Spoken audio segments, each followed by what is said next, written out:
जय गुरु जी महाराज, जय गुरुदेव, जय गुरु जी, जय गुरु चरणानुरागी मन के गुरुदेव। सर्वप्रथम ये वैसा ये ऐसा काफिला चला। अब गुरु जी महाराज करेंगे अपना शिव महापुराण का पाठ। तो गुरु जी आज्ञा।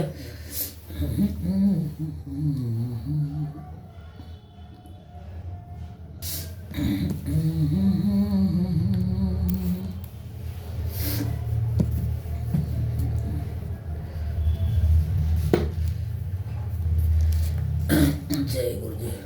आज छठवां पाठ प्रारंभ करेंगे गुरुदेव आज्ञा और आशीर्वाद। तो श्रोतागण सावधानी से आप भी कथा का आनंद लीजिए। अब इसमें ब्रह्मा विष्णु संग्राम छठा अध्याय कहता है। तो नंदी महाराज बोले, पूर्व समय की बात है, एक बार जब श्री हरि विष्णु अपने सहायकों एवं अनुचरों सहित श्री लक्ष्मी जी के साथ शेष शैया पर शयन कर रहे थे, तब ब्रह्मवेत्ताओं में श्रेष्ठ ब्रह्मा जी स्वयं ही वहां पहुंचे और विष्णु जी को पुत्र कहकर पूछने लगे कि हे पुत्र, तुम कौन हो?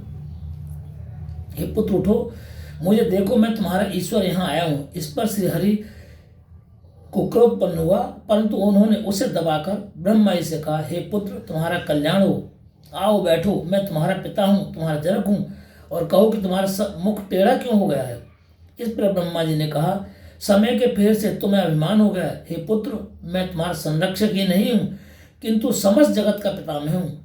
श्री हरि ने कहा, रे चोर, तू अपना बड़प्पन क्यों दिखाता है? सारा जगत तो मुझ में निवास करता है, तू मेरे ही नाभि कमल से प्रकट हुआ और मुझसे ही ऐसी बातें कर रहा है।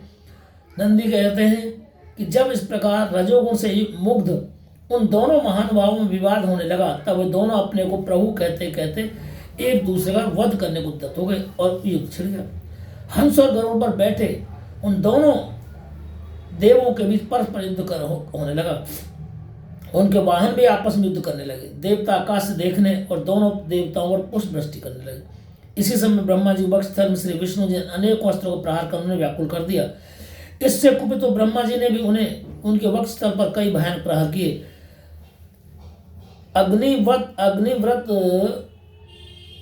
अस्त्रों के आश्चर्यजनक आदान प्रदान हुए। देवता एक दूसरे के प्रति कानाफूसी करने लगे। युद्ध से श्रमित श्री हरि हाँफने लगे, परंतु उसी क्षण शांत होकर उन्होंने ब्रह्मा जी पर महेश्वरास्त्र चला दिया। इससे ब्रह्मा जी को चोट पहुंची और उन्होंने पाशुपतास्त्र चलाकर श्री विष्णु जी के वक्षस्थल पर आघात किया।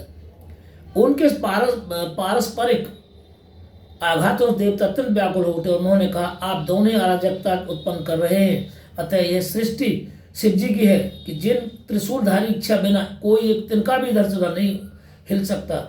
हम लोग शिव जी के पास जाते हैं। ऐसा कहकर देवगण चंद्रशेखर महादेव जी के पास गए। महादेव जी अपने सभा में उष्मा देवी भगवती सहित मणिमय दिव्य सिंहासन पर विराजमान थे। देवताओं ने साष्टांग दंडवत कर श्री महादेव जी को नमन किया। उनको नमन करते देख श्री महादेव ने उन्हें अपने पास बुला लिया और अर्थपूर्वक गंभीर वाणी में बोले।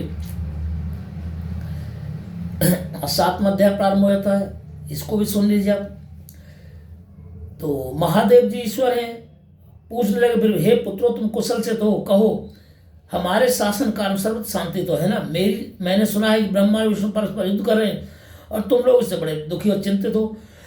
अच्छा, तो मैं अपने कुछ गणों को वहां भेजता हूँ, तुम लोग चिंता नहीं करो। यह कहकर महादेव ने 100 गणों को वहां चलने की आज्ञा दी। साथ ही स्वयं महादेव जी अपने रथ पर आरूढ़ हो परिकर बांधकर चलने को तत्पर हुए। देवताओं सहित इंद्र भी उनके साथ वहां पहुंचे। वहां पहुंचे भी आकाश मंडल में बादलों में छिपकर ब्रह्मा विष्णु को देखने लगे। उनके सैनिकों ने अपने वाद्यों को बजाना बंद कर कोलाहल शांत कर दिया और शिव जी का अनुगमन किया। देखा तो ब्रह्मा और अच्युत भगवान श्री हरि परस्पर युद्ध करें, जबकि इन एक दूसरे के प्रयुक्त होते ही त्रैलोक के भस्म हो जाता है। जब प्रलय के इस रूप को देख निष्कल शिव जी से न रहा गया और वो इनके शांत करने के लिए महाअग्नि तुल्य एक स्तंभ के रूप में वहां उपस्थित हो गए और दोनों के बीच में जा खड़े हुए। फिर तो उस महाअग्नि के प्रकट होते हुए दोनों शांत हो गए। अस्त्रों के शांत होने पर उस अद्भुत दृश्य को देखकर ब्रह्मा और विष्णु परस्पर कहने लगे, यह इंद्रियातीत अग्नि स्वरूप स्तंभ का क्या है, हमें इसका पता लगाना चाहिए। ऐसा निश्चय कर दोनों ही उसकी परीक्षा के लिए बहुत शीघ्र वहां चले। भगवान विष्णु ने सूकर को धारण किया और वे उसके मूल को देखने के लिए नीचे को चले। ब्रह्मा जी ने हंसकर धारण कर ऊपर गमन किया। विष्णु जी पाताल में बहुत दूर तक चले गए, परंतु स्तंभ का उन्हें कुछ पता नहीं चला। तब वे फिर युद्ध भूमि में लौट आए। उधर ब्रह्मा जी ने आकाश में जाकर केतकी का फूल देखा। उन्हें विश्वास हो गया कि इसने मैंने स्तंभ का अंत देख लिया। वे केतकी का फूल लिए श्रीहरि के पास आए। विष्णु जी उनके चरण पकड़ लिए। तब ब्रह्मा के छल को जानकर ईश्वर को वहां प्रत्यक्ष प्रकट होना पड़ा। विष्णु जी ने उनका भी चरण पकड़ लिया। विष्णु की सहायता के लिए ईश्वर की महानता से भगवान सदाशिव भोलेनाथ प्रसन्न हो गए। उन्होंने कहा, हे हरि, तुम बड़े ही सत्यवादी हो, अतः मैं तुम्हें अपनी समानता प्रदान करता हूँ।